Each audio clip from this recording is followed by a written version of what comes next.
Hello, One Church. Pastor Kyle here. Wanted to give you an update on ministry and services at One Church in light of the governor's newest release of information, and that information, it affects us for the next few weeks as communities and through the end of the year. We wanted to let you know that we are planning to remain open for services. In early September, we made the decision as a leadership team to be open for a few weeks before our counties moved into the red tier. Those same reasons that were true then, they are still on our minds, they're still on our hearts. And now as we've moved back to the purple tier and a shelter-in-place order has gone out through Christmas, they're still on our minds. These same reasons. I would refer you to a video that is available on our One Church app or on our YouTube pages entitled The Heart for Reopening. Please watch that video if you missed it, as both heart and information, foundational and prerequisite, are presented there that this message simply builds upon. But the key thought is this: we continue to believe that the physical health of people is very important. Yet, just as important is the spiritual, emotional, and relational health. Mental health experts have been warning about the psychological effect this pandemic will have on many Americans. The economic stress coupled with the anxiety and depression brought on by isolation, it will have a lasting effect, they say. 55%, this is in the month of September, a study was done, 55% of people reported an increase in the past month of alcohol consumption, with 18% reporting a significant increase. 36% reported an increase in illicit drug use. Again, these are stats from September when they asked the people that they surveyed why they were prompted to use substances within the last month. 53% said that they were trying to cope with stress. 39% were trying to relieve boredom. 32% were trying to cope with mental health symptoms such as anxiety or depression. Studies show, different studies show that depression, self-harm, suicide are all on the rise for all ages. And it's our younger ones in which we're especially concerned. Recent incidents of self-inflicted harm in Ceres and in Lodi, they aren't just too close to home, they are home. This is right here in our backyard. These statistics, these stories, we will not accept this. This cannot be our new norm. Church, more importantly, the family of God, it is a divine interruption. It's a holy antidote, whether it be in the human condition or from the strategies of the enemy. It is a divine interruption, a holy antidote. There has never been a greater need for church.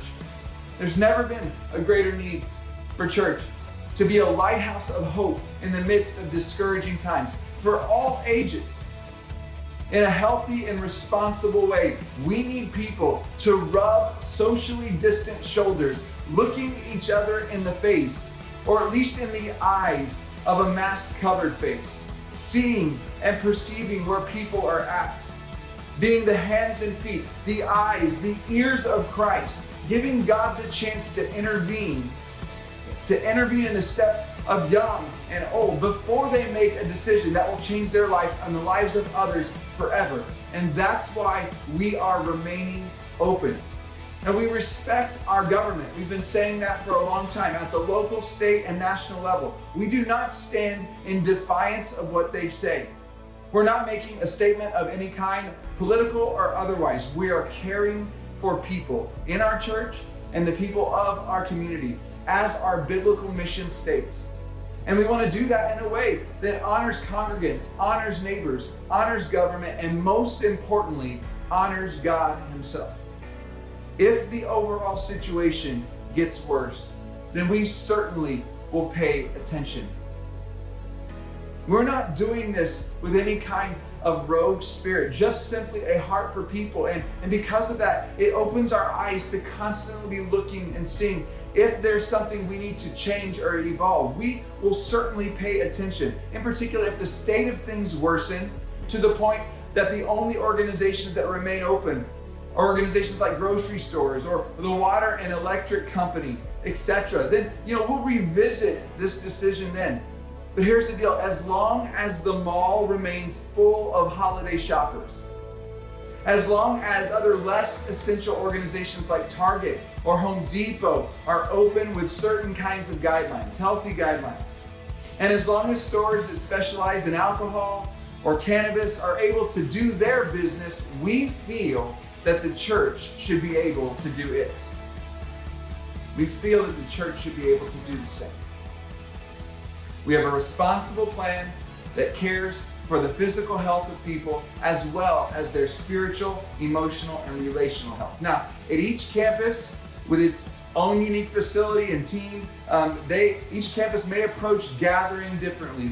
There's going to be a common standard, but exact details will be right-sized at each location, and more information can be found on the registration page of each campus. And with that said, we do not want any person that is part of the One Church community or the community at large to feel any pressure or expectation to show up for services. This is 100% your choice. We trust every person to make a decision that is best for them and for their family. And that's why we continue to make available and improve our online options for viewing. If you are not able to come to church in person, listen to me. Watch online every week and invite others to do the same. It's imperative that you have a consistent inflow of biblical teaching and community, even if it be from afar. And there's no substitute for a daily time of prayer and worship and Bible reading. We need that more than ever. For those who are comfortable, if you are those that are comfortable, come to church in person. We continue to improve a healthy and responsible way in which people can come to church in a contact-free environment, remaining socially distant from one another. The evidence shows that as we've researched, as we've studied, the evidence shows that the majority of people are transmitting the disease in smaller, more intimate settings, where they're sitting close to friends and family at home, riding in the car together, when their guard is down. The transmission is not happening at churches that take the virus seriously, and we are, and are executing a healthy and responsible plan. We will be making some adjustments to how we do weekday office hours as a staff, as a lead team, and we'll be adjusting some of our smaller activities so that we're protecting ourselves and protecting you, thus protecting you, and ultimately protecting the thing that matters most during this season, and that is our ability to gather and worship together. Finally, one last word to a group of you. If you're a volunteer, first of all, we love you, and we're so blessed to have you. We get to make a difference with you. But here's the deal. If you have concerns that would keep you from serving, we so understand. We do understand that. Please call your pastor or ministry lead and let them know. For those of you who remain faithful to serve during this time, thank you. For those who are thinking of serving at this time, we've had new volunteers adding to our teams lately. Thank you so much. Such a blessing. I want you to know that we welcome any questions that any of you might have for our leadership to be emailed to us at info@onechurch.com. I love you so much. It is such a privilege to pastor you. Whoever you are watching this video, I want you to know that God loves you. He's got a great purpose and plan for you. And One Church stands for that, whether it be in person, online, or just in the sharing of our lives and faith together with you. We want you to know that we're praying God's blessing over you during this Christmas season. Take care.